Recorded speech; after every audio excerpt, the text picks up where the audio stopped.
On here. There we go. Good morning. It's good to have you here this morning. It is 20 after 10. That's early. There's people still walking into church this morning. And so good for you on being on time. I want to start with a question for you. When was the last time that you prayed about something, and because you prayed about it, it made you very uncomfortable? Just sit with that question, and let's move on. So, truck commercials, they're weird. I don't know the last time we've seen a truck commercial. Usually, like a Rock or there's, GMC, Ford, whatever. Usually there's some sort of very masculine person driving this truck, wearing flannel, big beard, and, I don't fit any of those. They're driving, through a mountain into space, camping, and just... none of that really fits. I don't really fit that stereotype. In fact, if I grow my hair on my face any longer than this, Catherine will not even kiss me. So I don't fit that narrative, but I do actually have a truck. We have a truck. We pull a little trailer behind it. There's a long story. Catherine would love to tell you about it, and I mean it. She'd love to tell you how she ended up getting us a truck and a camper trailer, because I never wanted, but we have this little trailer, and we pull it behind our truck 2 or 3 times a year. None times this year, by the way, so far. So this truck is fairly overkill for my lifestyle. I have all this power and all this capability, and we haul a trailer, 2-3 times a year, but mostly it's hauling a huge load of Costco returns. That's basically what I use my truck for the most. I might as well, to be honest, I might as well have a horse, because it's probably going to accomplish the same thing. My lifestyle doesn't scream that I need a truck, and I feel like an imposter, so now and then, I throw mud on it, I drive over a couple curbs, and I'm like, okay, I've justified it for this year. All that power available to me, but I don't have a lifestyle that demands its potential. So let me ask you another question.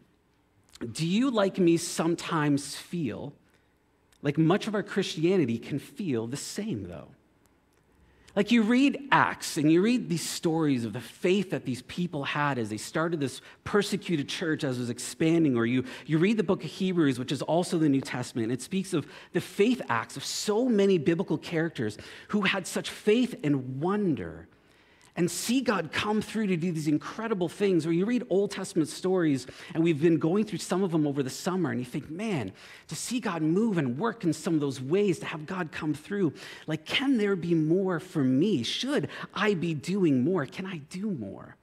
You have this spiritual horsepower residing in you. There's this song that we sometimes sing on Sunday mornings that say, you have this lion inside of your lungs. And sometimes I feel like, well, what if it's just like a house cat? And it has a hard time even wanting to come out. You feel like should there be more? We read our Bible, and that's a good thing. We pray, we go to church. Some of us, we listen to podcasts, and we engage other church services from around the world and some of these incredible speakers and worship moments. And these are all, like I said, very good, worthwhile things for our faith as we continue to strive to thrive in our spiritual life. But then I don't know if you've ever left with this feeling of, but could there be more, though? Not more inputs, but more outputs. I kind of notice that all this input never actually, I shouldn't say never, but doesn't always translate into feeling like I'm living in a way that we see and experiencing God in these incredible ways. To see Him move, to live a life that really requires God to come through, because if He doesn't, we don't know where we're going to end up, because we know that we live, for example, in a world that has a huge amount of need. Let's just narrow the focus even just to Edmonton. There's a little over 1 million people in Edmonton. And they say over 250,000 of those Edmontonians are non-religious, don't know Jesus, don't subscribe to any religious stance. And the majority of those who say that they're what are called spiritual nuns are mostly teenagers and young adults. There's about another 200,000 Edmontonians listed as non-believers, and I think Jesus' words that he spoke 2,000 years ago still ring true today. The harvest is plentiful. But let's narrow it down a little bit more. Think about your own life. Think about the people you know, the people you go to school with, people you go to work with. Think about the people that maybe you even live with and the amount of need that's happening in their life. Shouldn't someone do something? You know, a few years ago, I was troubled by this personally. I started asking questions like, God, has my need for you kind of disappeared in my life?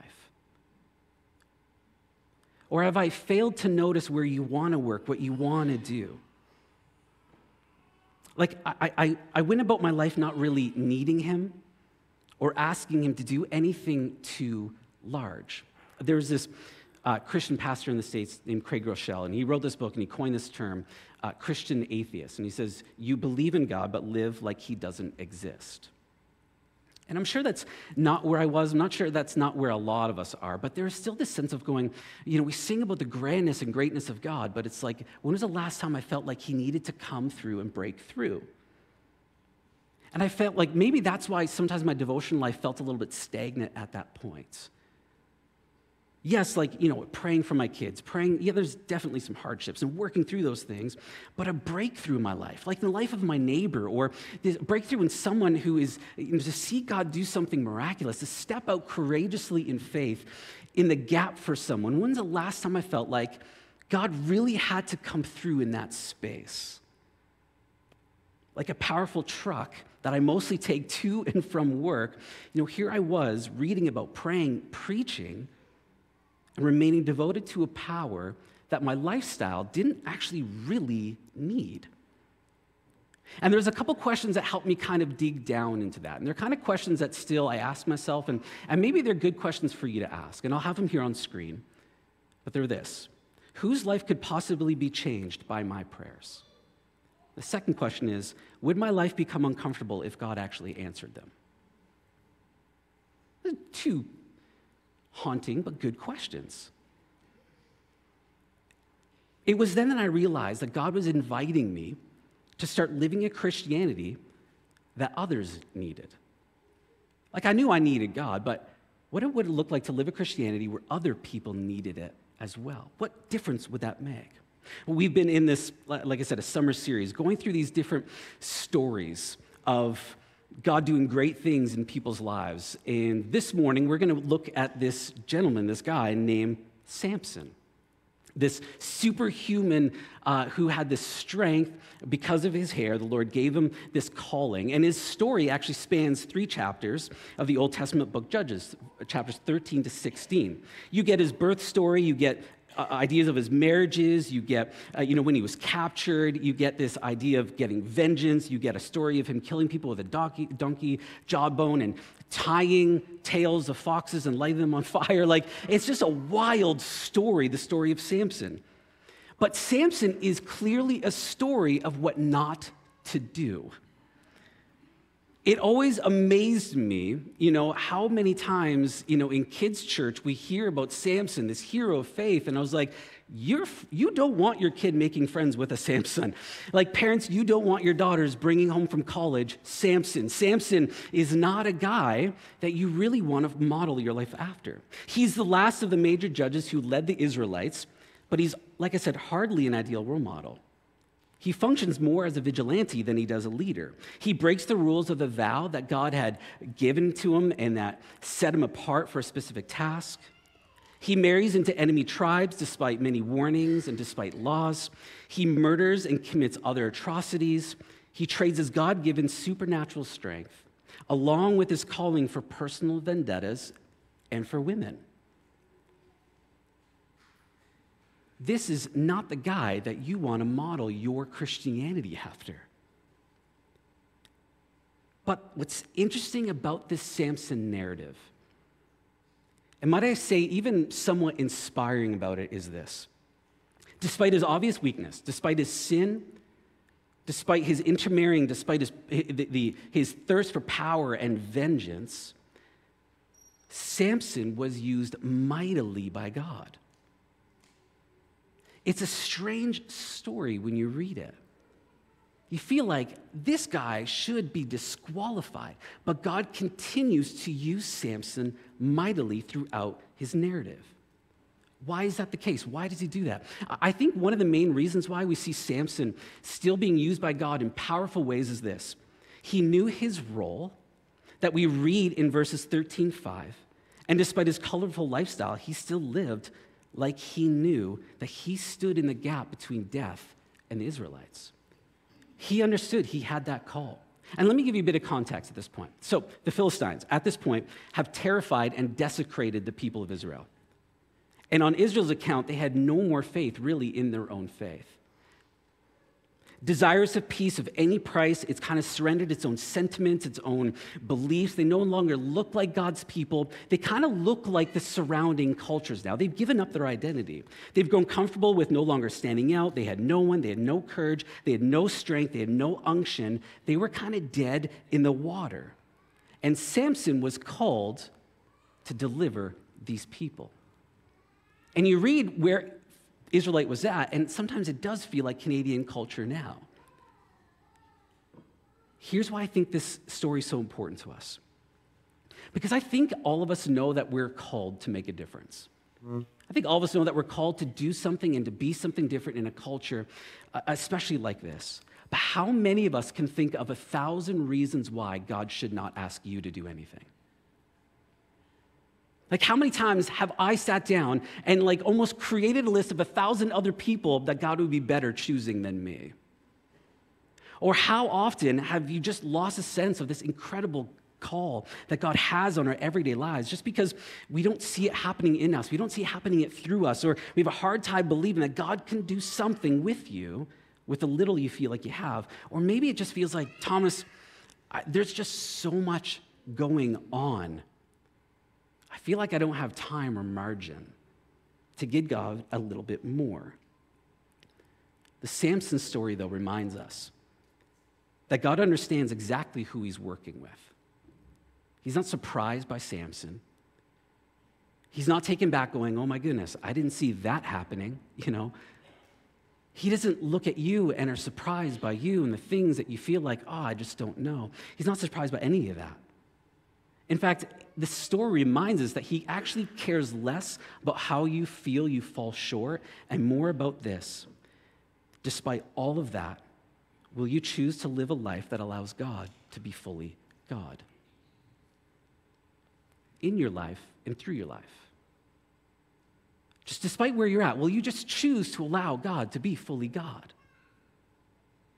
And it's true, and there's a caveat here. It's true that Samson's moral failure led to ultimate judgment. I mean, he died a terrible death because that's what sin does. Samson continued to live adjacent to God's calling and God's desire and God's goodness, and he paid a hefty penalty for that. Like, could you imagine what Samson maybe could have done if he kind of let God be God in every area of his life? But that's not the Samson story. What we see is this, though, that despite those weaknesses, despite all those things, it actually only highlighted God's power in and through Samson's life. That it had to be God. Take, for example, this really, really interesting story found in Samson's narrative in chapter 14. It reads this. Samson went down to Timnah together with his father and his mother. As they approached the vineyards of Timnah, suddenly a young lion came roaring towards him. The Spirit of the Lord, I think if you had a truck, you wouldn't be scared of the lion. But here we are. The Spirit of the Lord came powerfully upon him so that he tore the lion apart with his bare hands as he might have torn a young goat. But he told neither his father nor his mother what he had done. Now, the way that the writer is writing this is they want you to understand that word lion is actually meant to portray an enemy. So an enemy came towards him. And it says that the Spirit of the Lord came upon him. What's weird is that it wasn't actually Samson's hair that set him apart. It wasn't his terrible sense of judgment that defined this moment. What defined this moment was that Samson put himself between death and his people. And it was at that point where God had to come through, and it says that the Spirit of the Lord came powerfully upon him. Samson put himself in a situation where God had to be God. And I asked myself, when was the last time I have done that? But let me give you a quick lesson here. there's a few names that are given to God. And one of them show up in this situation with Samson. And I'll say it this way. So my name's Tomas, T-O-M-A-S, no H. And just so you know, when you email me, if you say T-H-O-M-S, I may not get it, but Thomas, T-O-M-A-S. But it's interesting. If someone calls me Tom, immediately I'm thinking, oh, they probably know me before I moved to Alberta. Because everyone that I grew up with, all my friends, they know me as Tom. They call me Tom. My brothers call me Tom. My mom sometimes calls me Tom. Like, they just call me Tom. But when I moved to Alberta, I was Thomas all the time. And my wife, rather's Thomas. People call me Thomas here all the time. If people call me pastor, then I know they probably know me in a certain situation. Or if they say Thomas Rigo Belchior, I know that's Catherine yelling at me because I did something wrong. There's all these names, different contexts, right? And that's what we get with God here. And you read through Scripture, and sometimes the name of the Lord or God, it means creator, it means sustainer, it means provider, it means deliverer. And here, when the word Lord shows up, it actually means the spirit of heroic strength. Samson put himself in a position where the spirit of heroic strength had to come through and take over. And it says that it came on him so powerfully that he tore a lion apart like a young goat. Now, I don't know if it's easy or difficult to rip apart a goat. Modern context, thinking maybe Chihuahua, right? Maybe it's as easy as ripping a Chihuahua apart, right? You don't need a beard, you don't need a truck, you just rip those, maybe that's what it is. But it was very easy for him. But the spirit of heroic strength didn't come on him so he can have traveling mercies. It didn't come on him so that God would help him remember things he didn't study for. It didn't come on him so he could get away with something he shouldn't have. See, Samson had everything he needed because the spirit of heroic strength was inside of him. He just needed to live his life like God was going to come through on his promise. What he was calling him to do, to deliver his people from death. And we can't sometimes control how God's going to come through, but he did come through. And so I'd say, yes, we need to continue to pray for every practical need we have in our life, because even when Jesus teaches about prayer, he teaches us to do that, to bring every need, every practical, real need, because he cares about those things. We do need to pray for everything that's on your mind because he is a peacemaker. He is a deliverer. We do need to pray for his presence to be felt in our life because we're going through difficult things. And he is called Counselor. But imagine if we also begin to pray, or some of us continue to pray, and live in a way where the spirit of heroic strength would have to come through. Like asking God, where are you calling me to stand in the gap? When I think about my workplace, when I think of people I go to school with, when I think about the people I live with, when I think just people I know, God, where are you calling me to step out with courage and faith? That makes me a little uncomfortable because you're going to have to come through. And it's not just desperation, but prayers of faith and expectation. Like, what do you want to see God do in our church? What do you want to see God do in your small group? What do you want to see God do in your workplace? What do you want to see God do in some of the relationships you have? There's this young woman I met a number of years ago when I was pastoring elsewhere. And I remember one evening she asked, hey, can I sit and talk with you? And she had expressed this deep, deep depression she was in. And to a point where she was just had very little options. She said, I feel like I just can't go on. I remember sitting in that room and going, God, I literally have no idea what to say. I just don't. But you have me in this moment. Would you just give me wisdom? And I just felt like the Lord say, just ask her to commit to coming every week and you'll just pray with her. And so I told her, I'm like, I don't even know what to say. I'm not a professional here, counselor or anything, but I can pray with you.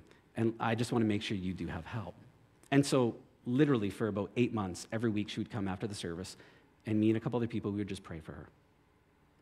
And over time, you would see this kind of balancing out in her life. And then I remember I think that was in January, and it was that November where she came to visit me, and countenance was totally changed.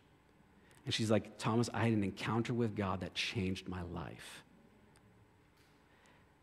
And fast forward a few years now, she's a missionary in Korea. and doing wonderful work with God.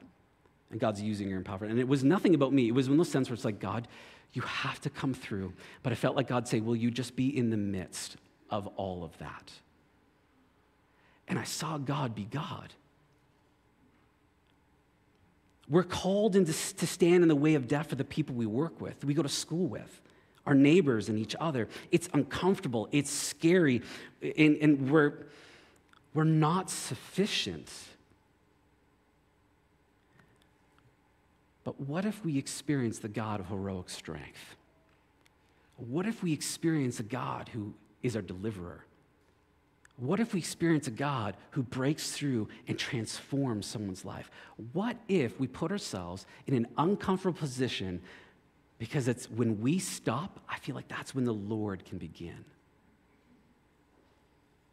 For the last few months, almost daily, I've been reading a passage in Ephesians chapter 6, 10 to 18. And this is what it says. Finally, be strong in the Lord and in his mighty power. Put on the full armor of God so that you can take your stand against the devil's schemes. For our struggle is not against flesh and blood, but against the rulers, against the authorities, against the powers of this dark world, and against the spiritual forces of evil in the heavenly realms. Therefore, put on the full armor of God so that when the day of evil comes, you may be able to stand your ground. And after you've done everything to stand firm then, with the belt of truth buckled around your waist, with the breastplate of righteousness in place, with your feet fitted with readiness that comes of the gospel of peace. In addition to all of this, take up the shield of faith, which you can extinguish all the flaming arrows of the evil one. Take the helmet of salvation and the sword of the Spirit, which is the word of God. And pray in the Spirit on all occasions, with all kinds of prayers and requests. With this in mind, be alert and always keep on praying for all the Lord's people. Paul encourages us to stand because our fight is not against flesh and blood.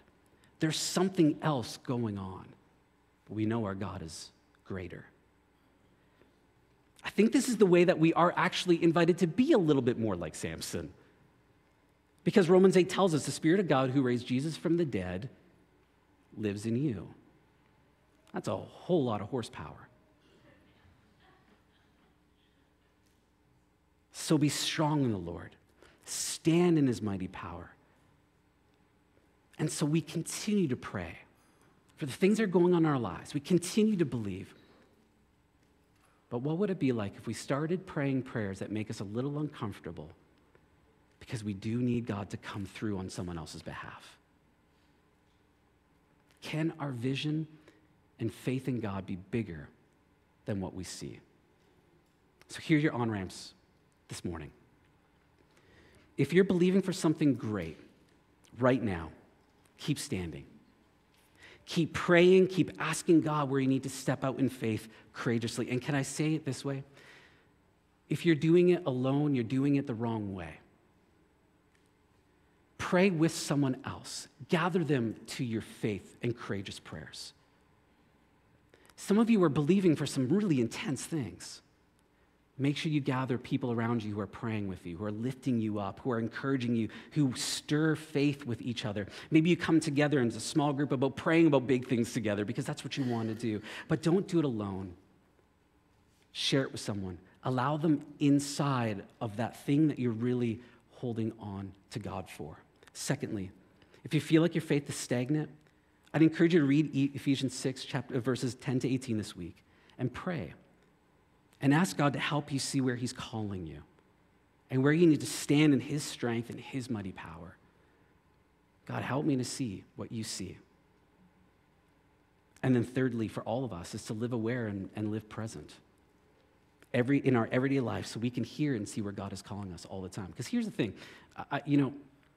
I felt years ago, and I can't remember who said it, but it stuck with me. It's like, our job, and it was meant for pastors, but I think it's actually for all Christians, is to help people recognize where God is already at work. We're never the first movement. God's always working. And I think being aware and present in people's lives is all about being present to go, God, where are you actually already working, and how can I join you in that? But it means being present. It means being aware. What could God be saying or doing in you and through you in this relationship, in this place, in this job site? Where we have to stop, and where can I allow God to be fully God? Maybe even in this community, being present and aware with each other to know what is going on. How do we walk with each other? How do we believe with each other? It's wherever you find yourself, and maybe this does include some of us making things right with God. Because again, Samson's story was a tragedy, but yours doesn't have to be. And maybe this is the Lord telling you to take a step of faith, to walk out of that life of disobedience into a life you were called for, to thrive spiritually. Maybe that's where it starts. If you're believing, keep standing. If your faith is stagnant, ask the Lord, where can I let you be God? And for all of us, let's just continue to live aware and present to God's ongoing work in us and around us. Why don't you stand? I'm going to invite the band to come up and respond in worship, but I'd love to pray over you this morning.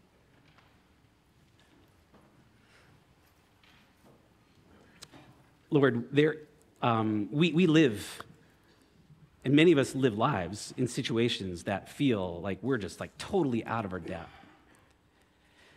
And the story of Samson, really the story of the judges and stories of the kings throughout Old Testament history, is a story of the reality that we can never really be the ones who set people ultimately free. It requires you, Jesus. But it's also a story that reminds us that you still partner with us, that we are the vessels that you use to declare your glory, your goodness, your love. And Lord, my prayer is not that we feel like we just need to do more. No, my prayer is, Lord, that we would feel the invitation to allow you to do more. And God, would our hearts and our minds and our lives just be continually open to God, what you want to do. But Lord, would our imagination not be limited? But God, help us to exercise whatever faith we have for someone and something bigger than us. So God, we can see the God of heroic strength come through. God, that we would live lives and pray in a way that we allow you, God, to be God. Jesus, I'm so thankful that really the greatest miracle of salvation you've done in so many of us. But I'm also so thankful that, God, that work is not done yet. And you are still calling people to yourself. So, Jesus, help us to be the kind of people who have a faith that others need. But, Lord, I pray that we would recount stories year after year of how, Lord, you did things so incredibly bigger than us. Mostly because we were just willing to allow you to do it. God, thank you that you're constantly at work. And Lord, may our lives be a response of gratefulness to you, to what you've done, and gratefulness for what you're yet to do. Amen.